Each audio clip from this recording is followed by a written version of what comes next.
Hello family, nasuubiza neeyamye nti ngenda kukola challenge ya kumala nnaku 3 nga kaweefube gwe ndimu wa kusala weight.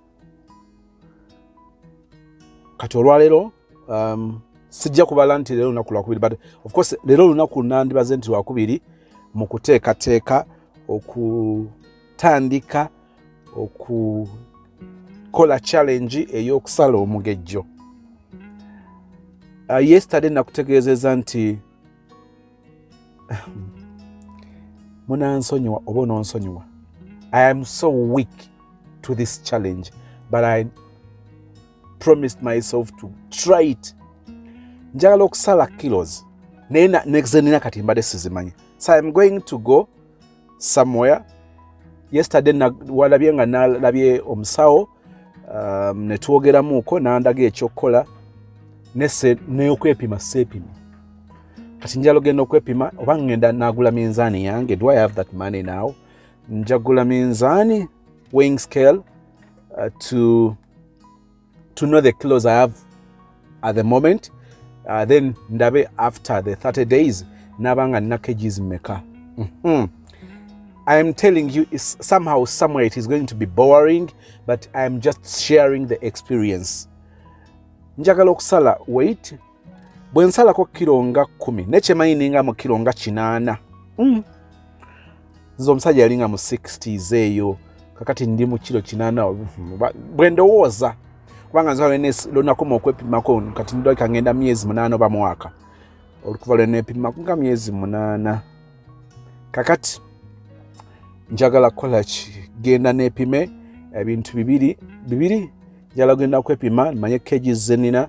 Njagala oluvaayo ngende noonye ku ngoye bwe mba nyinza okufuna engoye. Sozi yaŋŋambye, like, you know, Sozi my camera guy yaŋŋambye twetaaga okufuna costume, twetaaga okufuna engoye ze tugenda okukola mu exercise. I don't have that money. Tuli mu lockdown, shops ziri closed, sisobola genda mu Kampala n'obudde bwennyini. Kakati yalagenda noonyeko mu area mwembeera awo bwe watyo ndabe nsobola okufuna. Then kirala kyenina okukola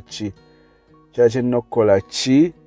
Nina okumanya kgs zenina, nina okumanya oba naafuna engoye zena. Ne bwe naba sifunye engoye, it's okay. Nsobola okukozesa engoye zenina ewaka.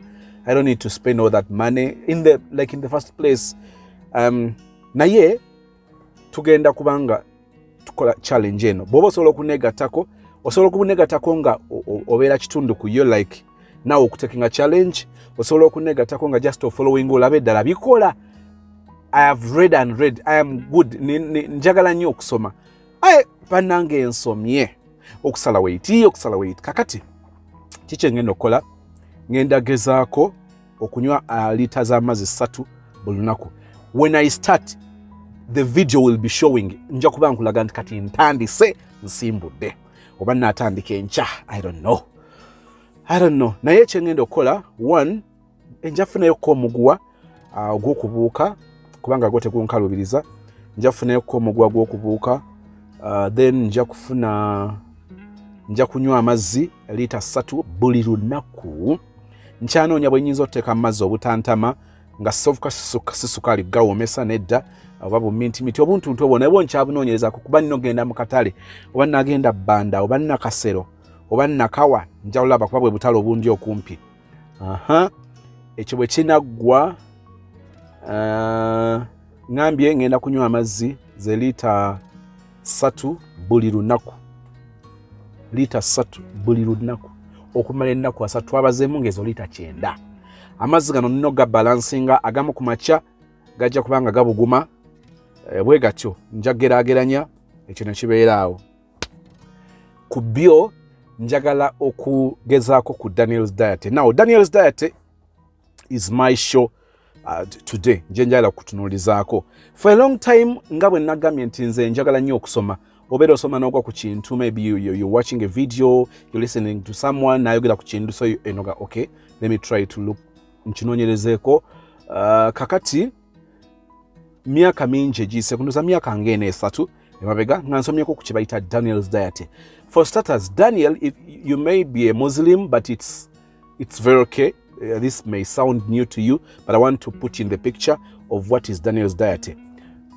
For Christians who read the Bibles, I know this is not strange. Well, oyinza banga tokiwulirangako nga ate wasoma kintu kirala. So Bible esobola okuba ng'osoma chapter ng'erina ebintu bingi ate ng'olina gulwedde ky'obadde ofollowinga. So Daniel's diet, when you read the book of Daniel in the Bible, in the book of Daniel, no reading of that first verse, ejja kwogera ku kabaka Nebukadneza. Kabaka Nebukadneza yali awamye njalageraageranye ku ngeri sinemekozesa nnyo ebigambo bya Bible, ebyalo oba ebitundu oba ensi nenjala okusigira ekifaananyi. We are talking about kabaka Nebukadneza. Kabaka Nebukadneza yali amaze okuwamba ettwale, kakati n'ataking over, n'agamba aid we abeeko kyamukolera amukuŋŋaanyize abasajja oba abavubuka abalenzi abalabika nga bajagujagu baleka nga bagezigezi. I am in the book of Daniel, in the Bible, the book of Daniel, first chapter 1. Now ojja kusanga nga yagamba aid we, yagamba omuyambi we amukuŋŋaanyize abavubuka abagezigezi abalabika nga balamu bulungi. Kakati abavubuka abo abaliise oba abalabirire. Kabaka ayinza okuba nga yalina byayagala nendoza nga abavubuka abaleka obulungi, bali alonda amagye, bali anoonya, interest yange tebeerangako mu ekyo. N'amugamba kuŋŋaanya abantu abo bagaye abo. Bw'abakuŋŋaanya mu bo baali babawamba. Abamu ku bo babasinga obungi baali bawambibwa mu kuwamba mu lutalo lwaliwo nga babawamba. Kakati mu bo mwe mwali Daniel, Shadrach, Meshach ne Abednego. Benjogerako ndi mu first chapter eya the book of Daniel. Kakati bwe bamaliriza, actually amanya ge balina sigeego, naye aid wa kabaka oyo ye yabawa amanya ago, Shadrach, Meshach ne Abednego, then Daniel. Kakati yalina obbawa emmere nga mmere y'olubiri, bwe emmere y'omu lubiri, balina okulya ebitafutafu n'ebiringa ebyo. Naye Daniel olwokuba he was a godly person, with him he was not comfortable eating emmere nga bwetegekeddwa, kubanga ndooza amasavusavu, emmere endala si nnongofu, mulimu emyenge n'ebiringa ebyo. Ng'omuntu yali atya Katonda and his relationship with God, anzikiriza nti yali tayagala kweyonoonesa kutambulira mu bulamu obwo. So what he did, n'asuggesting oba n'ateesa ne aid wa kabaka oba omuyambi wa kabaka abakkirize bo balya emmere endala. Baali bagenda, kabaka yali abagambye nti abantu bagenda kulya bwe batyo, okulya ng'emmere enteeka y'olubiri bweri okumala emyaka 3. So Daniel bw'asuggesting eri omuyambi wa kabaka nti amukkirize baleme kulya ye Daniel, Shadrach, Meshach ne Abednego baleme kulya nga bali abalala bwe balya, kubanga baali bangi nga bagamba nti balina bwe bandyagadde okulya ng'abantu abatya Katonda. So ne basuggesting nga balye ebijanjaalo n'amazzi. Kakati ono omukungu wa kabaka n'abagamba, mwe mwagala kundabisa, bajja kunzita, mwagala kunzitisa, nja genda okubateeka mu maaso ga kabaka nga mwena mulabika bubi compared ku bantu abalaba n'ababalidde ebitafutafu n'endya y'olubiri nga bweri. So these guys ne bagala bakole challenge n'omuyambi wa kabaka, challenge ya 10 days. Bagezeeko okulya nga bwe basuggestinga for 10 days.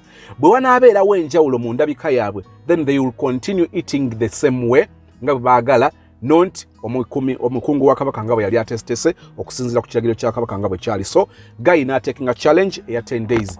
10 days nga babawo ebijanjalo n'amazzi. Bible teri specific mu bijanjalo mwalimu ki, naye ng'eyogera ku bijanjalo n'amazzi. Byenzikiriza nti abanoonyereza bagenda okunoonyeza bivegivegi ebyo, oba ebijanja baali baterangamu ntula oba doodo oba nakati oba bwebiriŋŋanya bwe bityo, naye nga baali kundya bwetyo.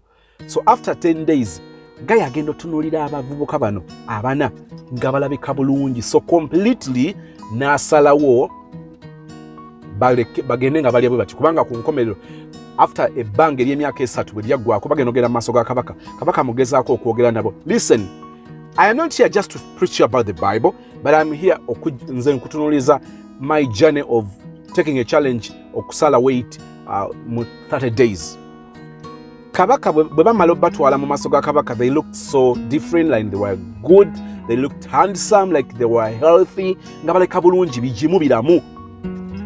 Kabaka bw'ayogera nabo, kino kye kinneewuunyisa when you read the Bible, eraga nti guy ono, you may be a Muslim, you have interest in this story cause ekugattako.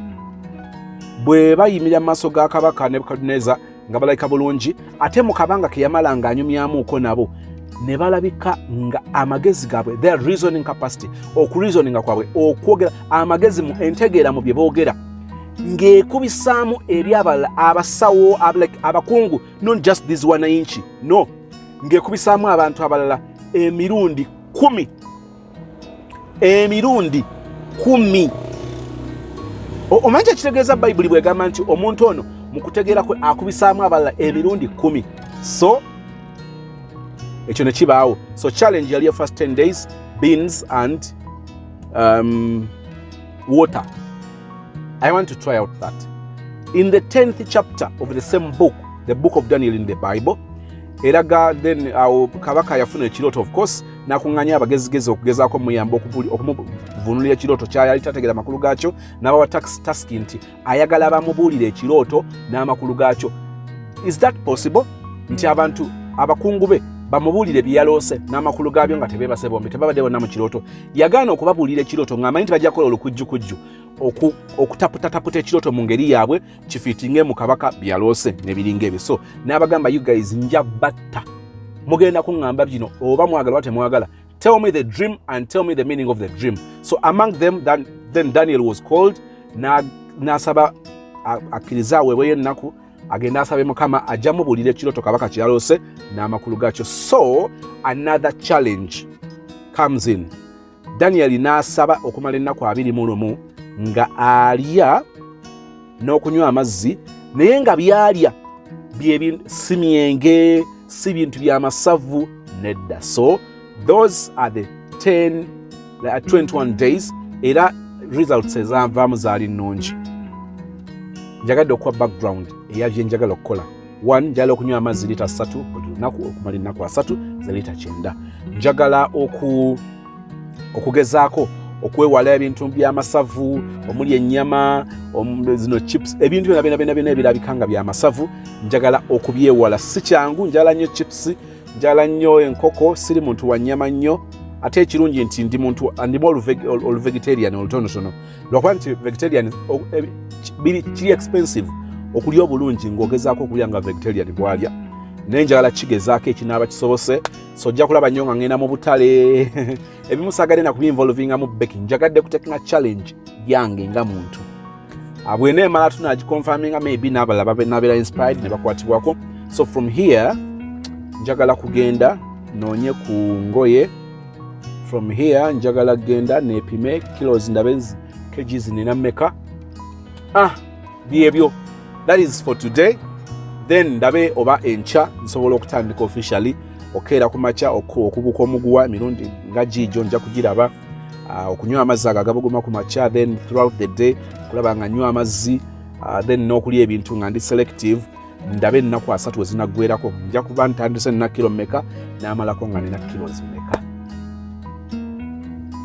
Neeraliikiridde obutalya chips, enkoko nnyinza obutagirya. Neeraliikidde bigenda kuba binsoomooza. Neeraliikidde exercise okwokutuyana sikwagala. Neeraliikiridde okukola ekintu ekyo buli lunaku. Neebaka leeti, nina okusoma nsoma. Neebaka ssaawa 7, ssaawa 8. Kati ate exercise enyuma nnyo mu budde bw'ossaawa, kati ssaawa emu. Usually ntera kuzuukuka ssaawa 2 ez'okumakya. Emu kitundu ssaawa 2. Nnyuba nga mbeeramu nga mpulira naye nga obugayaavu bungi olwokuba neebase leeti, ne nzuuka ssaawa nga 2 bwe zityo. Kakati tugende. Luno olutalo.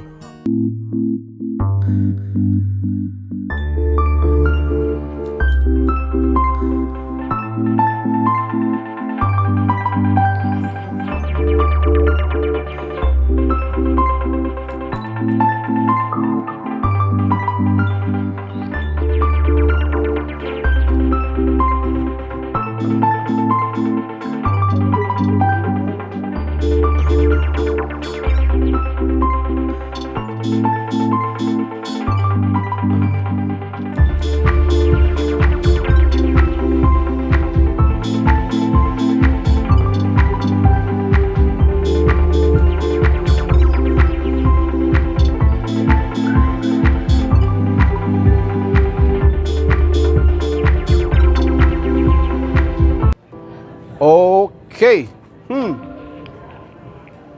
There is this one now. Tuli mu kusalawo ki kye tutwala. There is this. Tusazeewo tutwala ebimpimpi kubanga bino ebiwanvu nabyo.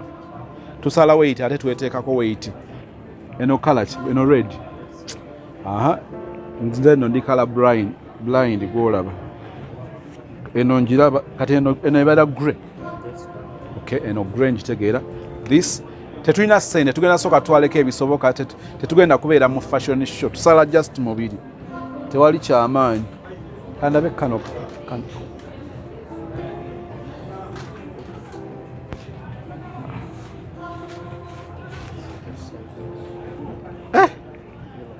Kano kenaalemu tekabadde kabi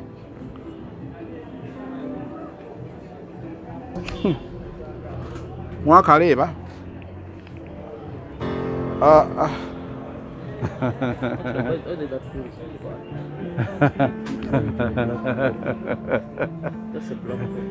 singa mbadde ngamba bantu kulonda nenteekawo nti kweno neno ntwale olowooza bayinza gamba ntwale eryo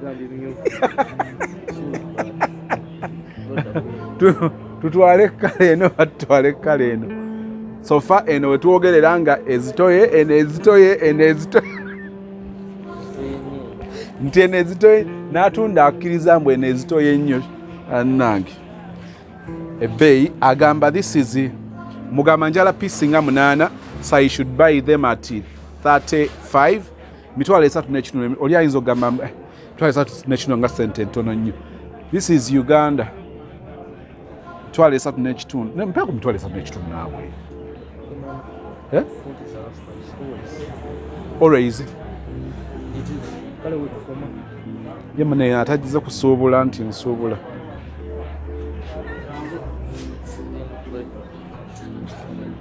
in the meantime our budget alemedde ku 40 we need na t-shirts ezimala ewaka ngina soka nyonoona ezo. In the first place let's take these 2 tujja tusalawo ekiddako lugendo lwa kusala weight mbonye sozi waabwe kanda bono green. Sorry? This is medium. Medium. This is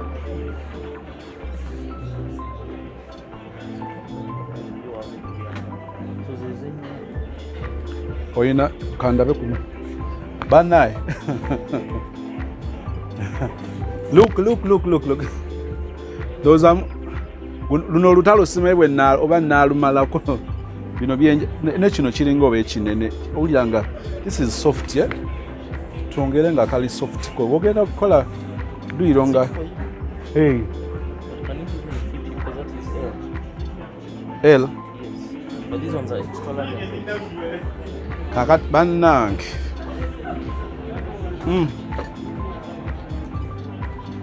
bino bigenda wano wagenda kunnema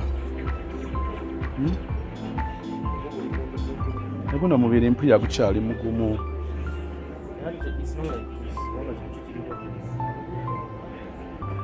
kino naye simanyi I am much of soft things buli lwekibeera nga jukira bino ebyadduyiro otuuyana kati otuuyana ekintu kinene kikumenya osala weight ate ne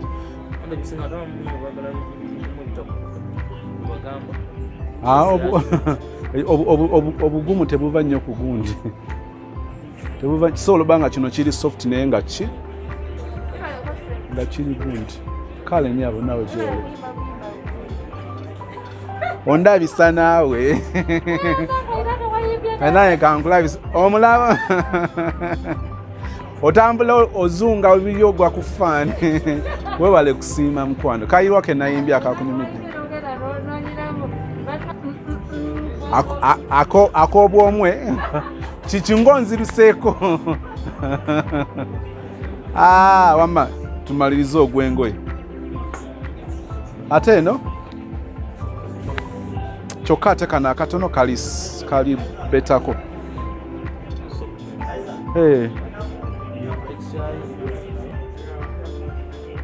kitaga ekiri soft ate olinawo ebimpi nga bimpi nga bulimu obusweta mukama kati boutique bagiyita batya boutique eno njiguzeeko ebbanga n'eki ekyali kyatwawula wali okimanyi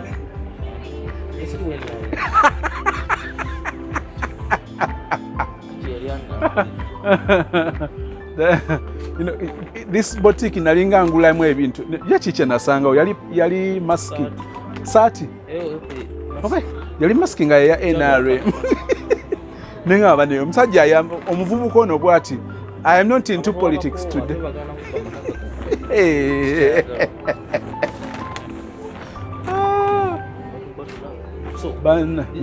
I think I go in amalaba you see these are buno bumpi ndoza ate obumpi bwe bujja n'okunkolera nyabe eno sebo si yange ono abuka wenje wa CBS yayinza okwambala size bwetyo undertaker si nene nnyo okay I think buno buli better oli musende meka bei yemunga buli ano banyiseza kisinzira ku program ya buno nga bwojambala nga oyambala empale mpawo sale program sorry ati nino obogera mbiye bwe bireba atayayo bidukira nsa that price banange same price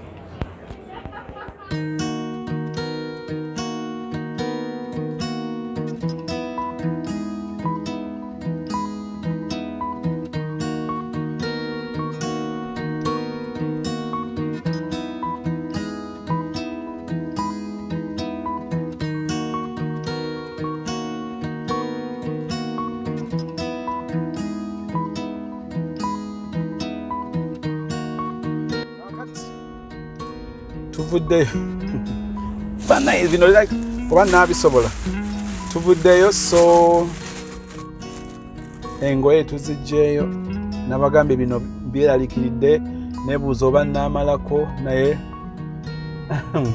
is this what they call vlogging? Woo! Igwe but I'll try and see ekisoboka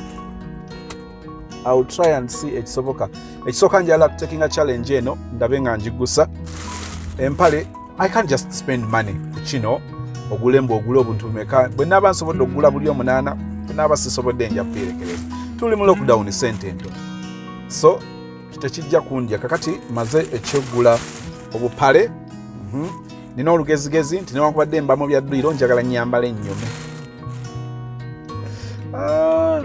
so kati ekibulayo ngenda ngule ngenda mpime ndabe kgs zenina kilos meka then ututandikira manye kyetulina that is before then after 30 days tulabe what will be how many kgs will I be having by that time like after 30 days so kati ndi okay kitufu kindi neyamya kino kikola njala gezaako okulaba nga nkikola kyekyo kangende wano ndabe wano there is a clinic ababeera ne minzaani ngende bampime nja kwepima ogusooka nziremu kwepima after 30 days strictly saagala kugamba nti ki kwepima 0 days then after 30 days awo nja okuba nga nkikwatirako nene ebintu byeneralikira nga obutalya chips kale kangendewa ontiisizza ate nga ne sapa sijirya na Jason sapa sijja givaako sijja bikkiriza ebimu hey kansooke ntuuleko ne wano you people neewadde challenge naye buli olukya bikalwa bw'ogamba nti noyina 100 kgs kati nze gwolaba munansonyiwa bino byenjogera nze mbe recording n'okutya ntidde you know this has taken me like kati olaba abantu betubeeramu like at my workplace nogamba sozi ogezze naye ekisinza okunnuma oba okummenya than my followers on social media otekayo video nagamba sozi kawait waliwo yangamba nkuleetere eddagala erimenya kale munjoze nze olubuto lwange si lunene nnyo. Mama musawo mbulira okwe pesa dio ndikutudde. It is not okay. Temungumya, it is not okay. Kalatenza obuzibu bwennina Becky, the wife. Yali comfortable with my weight. However, ekituufu kiri nti nange kenyini siri comfortable. Nina gundi kyenjala. Waliwo obuntu bw'oyagala. Kakati olaba oyambala bu fitting bwe bw'otyo. N'obanga eyeesabise. Eyeezingako. Nyabo seka. Amalina okukula kikulumi. Seka. Look, kati olaba akasaizi ko. Olaba oyambala obuntu n'onyuma. Nze nina engoye zange. Waliwo abasajja osobola oteeke n'engoye maze oba ng'emyaka ogenda oddujjayo olwambala nga lukuloopa mukulu neesonyiwaamu akabanga. Kati ndi badadi ate ng'omuntu oba kati ebintu ebyokutuula ogenda n'olya ng'omubiri ng'oli oli muzito n'ova waka olutuuke waka otuula oluve waka kutuula mu motoka paka ku mulimu n'otuula olunaku aneeryo yadduyiro baaba njabuteekayo kikulume olaba of course goyinza okubeera genuine n'ombuulira gwe kati no Becky yansekerera omanyi ovanga kukwata jane nga muno takuwagira era nga kankulabe kati buli kimu mbongenda kunywa amazzi lita 3 buli lunaku musawo toseka ngenda kunywa amazzi lita 3 buli lunaku okumala ennaku 3 omanyi Daniel's diet kulya bivegi never lwaki Yesu tadda n'atujja mu bino ebintu. Honestly speaking, why do I have to suffer okutuuka ku kino? Naye ekisinza okunza okusa abaana bakola comment kati video olaba nga bwenkola bwenti sikyagala sukkawaawo siraga eno mbeera olaba bwenti bwe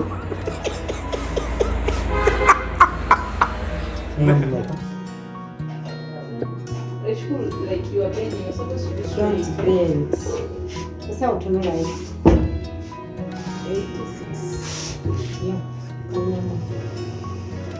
Olunaku bwe lutebulaikanga lugenze bagenze okunkebera nga nina kilo 85. Kilo 85 ekyo nkitegeera nti 85 bannaasalako mmeka singa mbeera at least mu 7